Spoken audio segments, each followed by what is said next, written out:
and Marana Mornings. Arizona Sports. The local sports leader. Bickley Blast. The Arizona Cardinals are guaranteed to finish in last place. At the moment, they're the only NFL team to finish last 5 times in their past 8 years, and that last place finish will yield a last place schedule that might include Kyler Murray's Vikings returning to play the Cardinals at State Farm Stadium. So, is that enough to keep season ticket holders on the hook? Probably not. Cardinal fans are angry and agitated. Some feel conned and or forgotten, and there is going to have to be major changes to this coaching staff. The most obvious target/scapegoat is offensive coordinator Drew Petzing, whose play calling reached a new low on Sunday when Bucs head coach Todd Bowles said his team basically knew what was coming on a pair of crucial 4th down failures. And you cannot tolerate an offense that has become predictable, tipping its pitches in the biggest moments of the game. As for the head coach, that's a story for another day,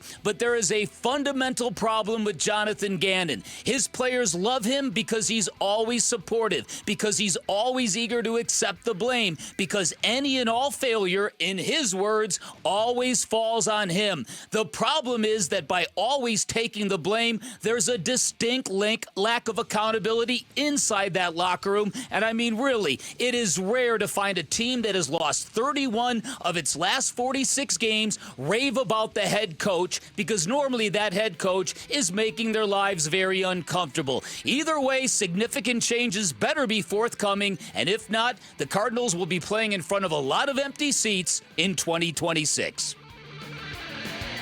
All right, today's Bickley Blast brought to you by my great friends at Chapman BMW. Make luxury attainable. Find them online at chapmanbmw.com. He's not going to tell me exactly what he meant, unfortunately, so I'm not going to get that from him. I got to go back and look and see if there's anything that I think they really took advantage of to try to negate that. Felt really good about the call. I thought we had some pretty good angles and good opportunities on both plays. Sometimes we got to make a play, and if it doesn't work, I didn't make the right call. I think that's always going to be the case. That is Drew Petzing, the offensive coordinator, when asked about Todd Bowles' statement after the game in Tampa on Sunday that, yeah, we kind of knew what they were going to do on those 2 crucial 4th downs. Yeah, that's a bad look. The one look. with about 10 and a half minutes to go at the Cardinals' 39-yard line that got snuffed out.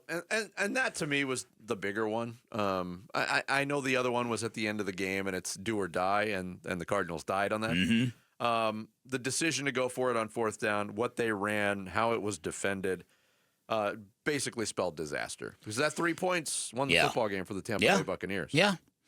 And so, and again, it's a lot of these metrics are very, very unbecoming. Like I said, a guaranteed last place finish, 5 last place finishes in the past 8 years. The Jets will likely join them in that category, but they're not there yet. But 5 times in the last 8 years, that's a program and a franchise in regression. Yeah, is what that is. The subject of accountability, you brought it up in the blast, and I think it's interesting, and the way you tied it in. And we know about Jonathan Gannon's popularity. The last 2 years when the NFLPA report cards come out, the thing that pops off the page on the Cardinals report is the A pluses, basically, for Jonathan Gannon. The league wants that PA report card to go away, by the way. They're fighting to eliminate it. I don't know what the feeling is right now, although the outpouring of verbal support for Jonathan Gannon does not line up with a team that has lost 9 games in their first 12 and done so in frustrating fashion. No, because for players to be in a state of, oh, we love this guy, he's the perfect leader, that would make me feel that he's not making them feel uncomfortable enough with losing. Yeah, and by definition. Yeah, and I also thought it was interesting during our crosstalk segment with Wolf and Luke.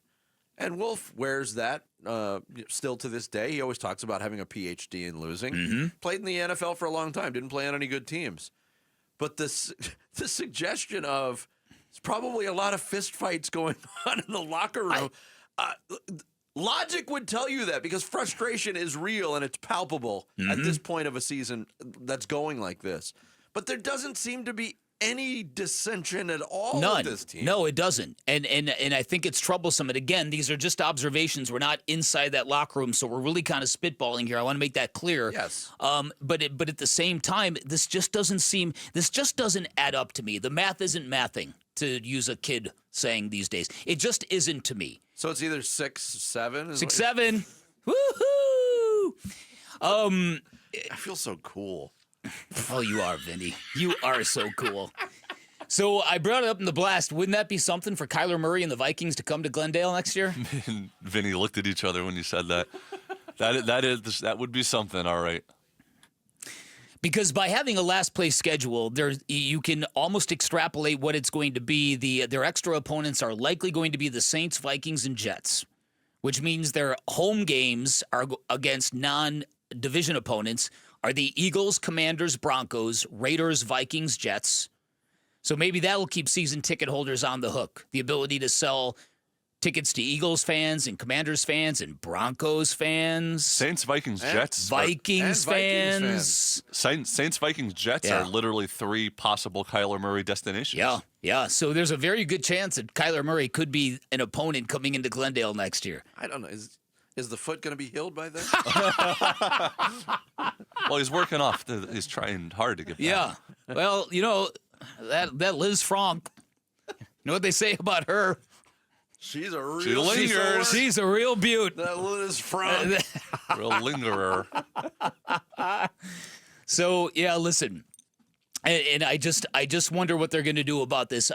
There is no possible way, unless this team just rattles off a bunch of victories from here to the end of the schedule, that you can just bring this entire coaching staff back. Even Nick Rollis is no longer Nick Rockstar, the way he was trending the first couple of years. Don't you remember after year one, Cardinal fans were worried that Drew Petzing was going to leave to be a head coach someplace? Yes. Got interviews, How actually. stupid are we as sports fans? I think the defense has sort of gotten overlooked this season because people are so quick to blame Drew Petzing in the offense. Mm-hmm. But you're right. A lot of these end-of-game losses are as much to blame on the defense. Well, there's no other way to slice it. In year 3, Nick Rollis' defense on paper is by far the best that he's had to work with. Yeah. And it's also produced the least amount The of least results. You take away Josh Sweat, which I know you can't take away the best player, but if you do, not a lot of look, production. Pro Football Focus had an interesting stat the other day. Cardinals have generated more pressure than their opponent in just 2 of 12 games. Wow. So every week they're getting smoked in the trenches. Yeah, but that's not really that fair a statistic when you consider that they have 5 turnstiles on the offensive line. I guess. Or 4. And so they're gonna have to repair that offensive line. They're gonna have to draft a quarterback for the future. Maybe they keep fans on the hook with some real exciting, splashy free agent signing. I don't know. Or I'm not even gonna say it. What are you gonna say? I was gonna be too snarky there. Okay. I was gonna say, or maybe another club. No more of those. A new quarterback always intrigues people. Not always. If the Cardinals with their first selection, if they've got a top 5, top 6 pick, and if they go out and get Ty Simpson from Alabama, if they get Fernando Mendoza, then it's instant optimism. That's the way every NFL market works when you cash in a lottery ticket for a high leverage quarterback. And then Jacoby Brissett goes from being the hero to, we want to see the backup play. Put in the rookie. Uh-huh. I don't know. I mean, I haven't really dived into, believe it or not, NFL draft prep yet. Wow. I've watched those guys play. Mm-hmm. I can't say I'm over the moon over either one of those prospects right now. Yeah. Same. I like Mendoza a lot. I think he's got great size. I think he's got a really good arm. I favor him over Simpson. So do I. Is Arch Manning getting back into it or no? He'll be back at Texas next year, for sure. Breaking news. He's Not Mr. breaking. SEC. Sammy Facts? Not breaking anything, just... Well, with his resurgence, because he has played better, people don't talk about it because they just lived on the, he's terrible. Correct. Yeah. With his resurgence and the rest of this quarterback class being what it is, I mean, I would expect him to go back, but I wouldn't be shocked if he came out in this class. Because he might be the top pick of the class when it's all said and done. Thanks for watching Bickley and Marotta.